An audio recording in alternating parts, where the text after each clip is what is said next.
you tired of the same old pumpkin pie? This year, let's level up your dessert game. Today we're making a cinnamon spice cheesecake that features an incredibly vibrant homemade cranberry sauce.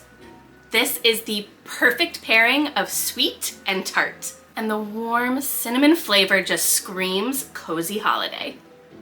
I'm gonna show you my tips for a crack-free cheesecake, so don't go anywhere and let's go get started. So we're gonna start out by making our graham cracker crust. So I am crushing up some graham crackers. We need 1.5 cups. And I'm just adding that to 6 tablespoons of melted butter.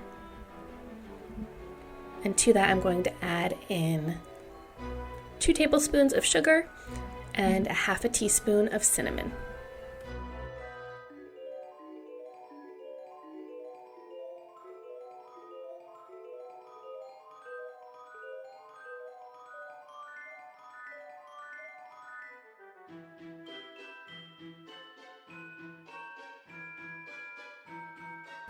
So now I have my 9-inch springform pan that I just lightly greased, and we're just going to add this all to the bottom and press it down all over the bottom and slightly up the sides. My oven is preheated to 325 degrees, and we're just going to bake the crust for about 12 minutes or until it's lightly golden brown.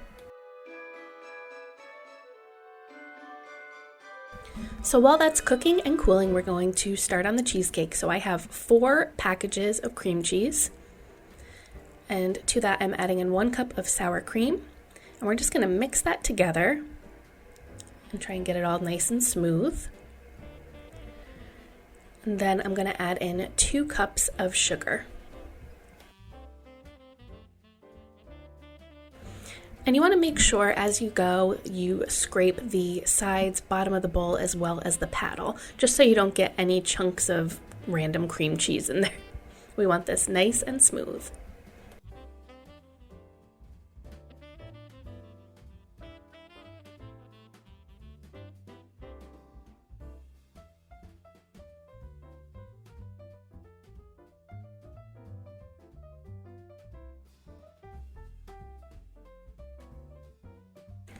So now I'm just going to add in a tablespoon of vanilla extract and 1 teaspoon of cinnamon.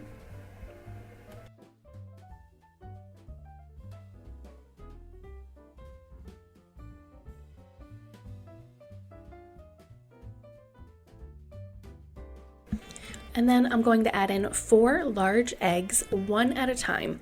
You don't want to over-mix this. If you over-mix the cheesecake batter, it will puff up, and that's what leads it to fall and crack. So I add 1 egg in and mix it on medium speed 10 seconds. Add another egg in, medium speed 10 seconds. And that's really all you need. You don't want streaks of egg running through. Obviously you want it, incorporated, but don't just let the mixer run.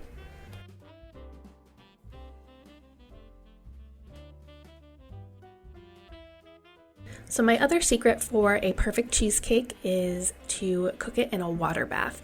So my crust has cooled, and I am just wrapping this in 2 sheets of aluminum foil going in opposite directions. And that's going to seal this up so none of the water seeps into the bottom of the springform pan.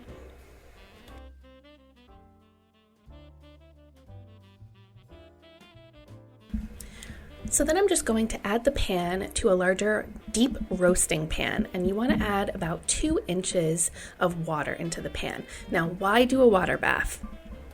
There's a few reasons. First of all, it helps the cheesecake, which is technically a custard, cook at a nice even temperature, which helps avoid any cracking. It also adds moisture into your oven, which keeps the cheesecake really, really tender and not dried out and rubbery. To add the cheesecake filling into the pan, my oven is still preheated to 325 degrees. We are going to bake this cheesecake for 1 hour, turn the oven off, and leave it in there for another hour. And that is going to make sure that the cheesecake doesn't have a very quick change in temperature, which is another reason that cheesecakes crack.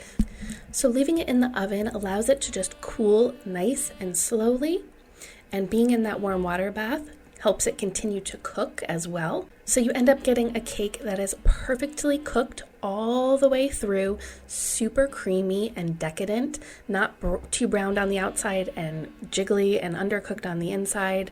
This is the best method to get a perfect cheesecake every time. So now moving on to our quick cranberry sauce. I just have 1.5 cups of cranberries with 1/2 cup of water, 1/2 cup of sugar, and a pinch of cinnamon in my saucepan here. Just want to bring that to a boil and cook it for about 8 to 10 minutes or until it is thickened. Super easy, but so delicious. And brings another punch of that cinnamon flavor.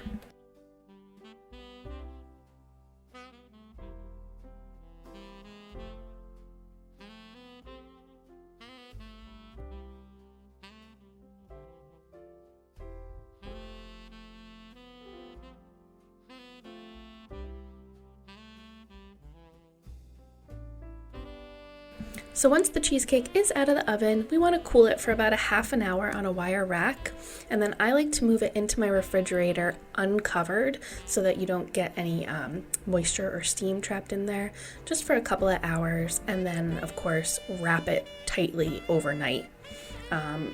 If you can leave it overnight, it's even better, but at least 8 hours.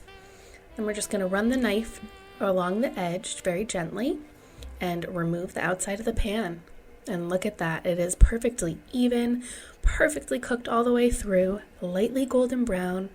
If you were to take the cinnamon out of this cheesecake, it is my traditional cheesecake recipe that I always use. And I hope you enjoyed coming along and making it with me. As I said earlier, the cinnamon addition to this cheesecake just makes it so cozy and all the holiday feels, especially with that nice cranberry sauce on top.